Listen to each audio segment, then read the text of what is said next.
Magandang gabi mga kapuso, narito na tayo sa full episode, recap ng episode 31 ng Makiling Araw ng Lunes.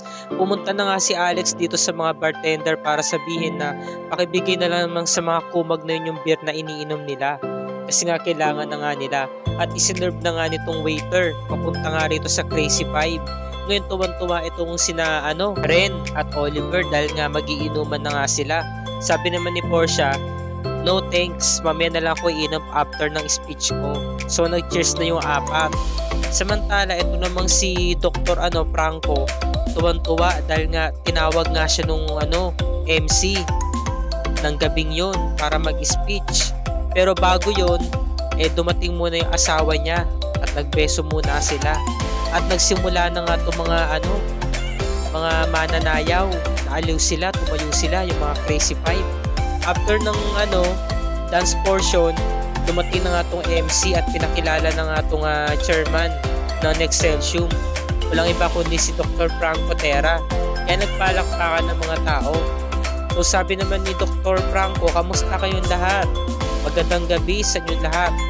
Ngayong gabi meron tayong ilo-launch. Ipapakita ko sa inyo ang bagong produkto. Ngunit bago yan, hayaan ko muna ng aking anak ang magpresenta, diba, ng bago namin ilo-launch na produkto. Maraming salamat sa mga resellers natin, sa mga partnerships natin, sa mga investors. Maraming salamat sa inyong lahat." Tinawag niya yung kanyang paboritong anak at pinakamagaling, walang iba kundi si Portia Terra, ang nag-iisang CEO ng Excelsium. Sabi naman ni Portia, "Thank you, Dad." Yan, diba? So syempre pinasalamatan niya ang mami niya na nandun lang sa may tabi. At syempre ipapakita na nga nila yung bagong produkto na ilo-launch nila.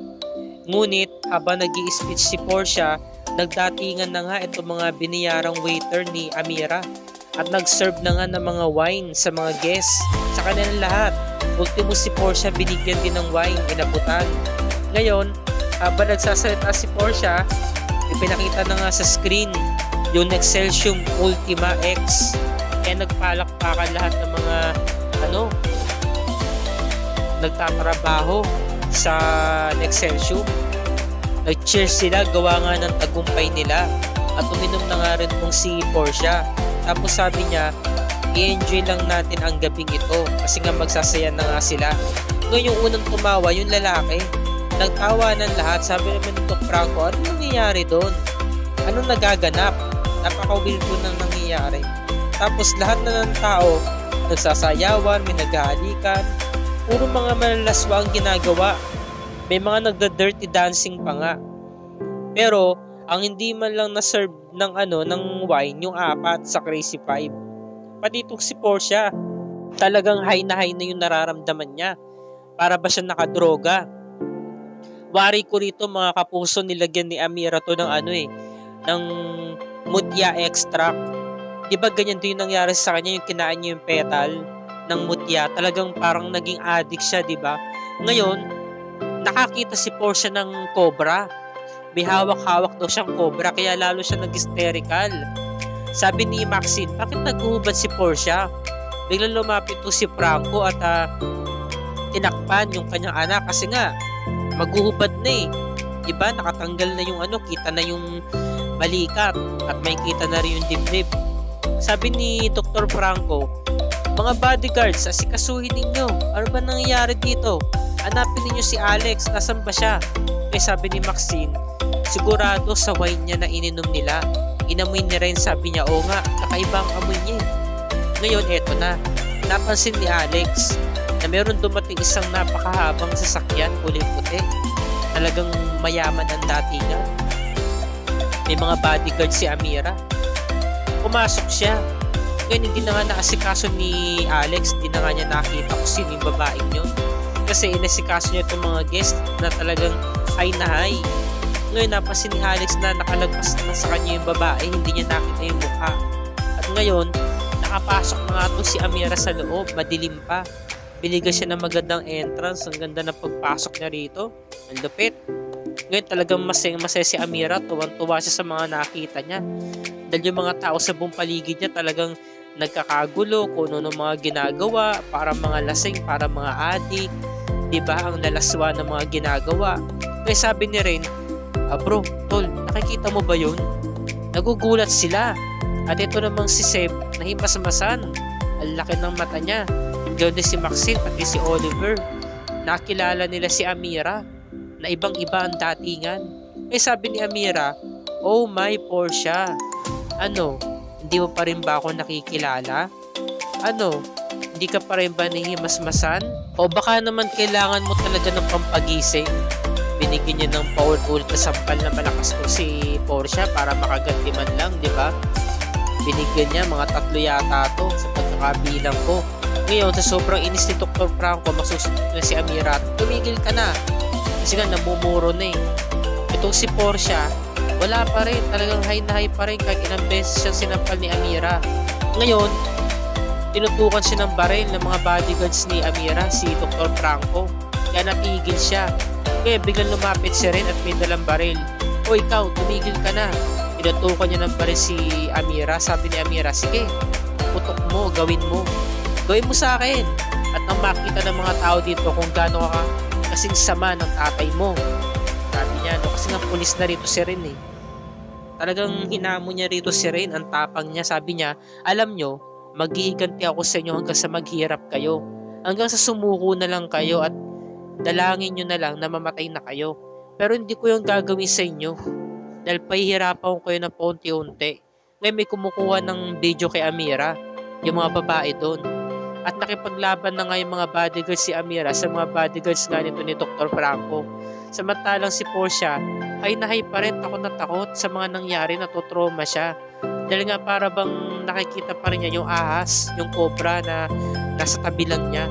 Ngayon ito namang si Amira nagtago at nasundan siya ni Alex. Kukuha sana siya ng baril kasi nga pakaramdam niya na mayroong papasok. Ngunit naunahan siya ni Alex, nakuha yung braso niya at isinandal siya rito sa may pader. Nagkatitigan sila. Ngayon, tinitigan ni Alex yung mukha ni Amira para makumpirma na si Amira nga yun. Naalala niya, nag-flashback sa kanya. Sabi ni Alex, Amira, ikaw na nga talaga yan. Ngunit antala yung pag-uusap nila dahil nga dumating itong sina Oliver sa kasi Ren. Hinahanap si Amira. Tinago ni Alex si Amira. Nagkulong sila rito sa may kwarto, nilak niya. Kaya sabi ni Ren, nakakandado yung pintuan eh. Hindi sila makapasok. At wala naman sila naririnig na ingay sa loob. Ngayon, mahinang kinakausap ni Alex to si Amira. Sabi niya, Amira, ikaw nga talaga yan.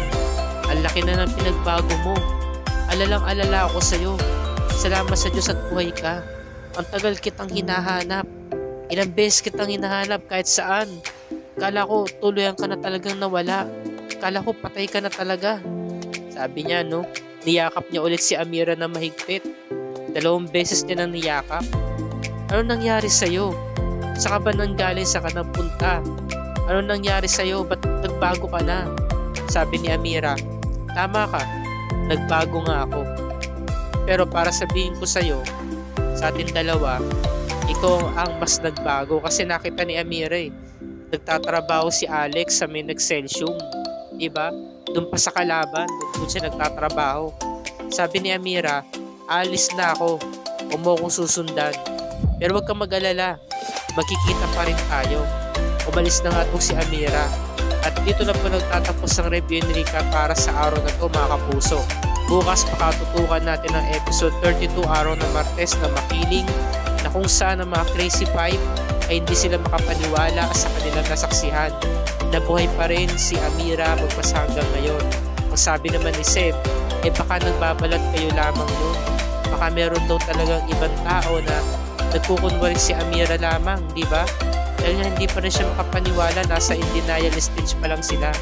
Samantala, ipapatikim na ni Amira ang pagsik, no, nadala ng Amira version 2.0. Yan ang pakatunghayan natin bukas, mga kapuso, dahil dito pa lamang nagsisimula ang tunay na laban, ang patikim ni Amira para sa Crazy Five at sa pamilya nito. Yan ang abangan natin bukas. At kung bago ka pa lamang sa akin channel, kung maaari makahingi ako sinusubscribe at i-click mo na rin ang bell icon para lagi ka updated sa mga episodes na makiling and other GMA shows tulad nito. Maraming salamat po sa inyong panonood, mga kapuso, and God bless us all.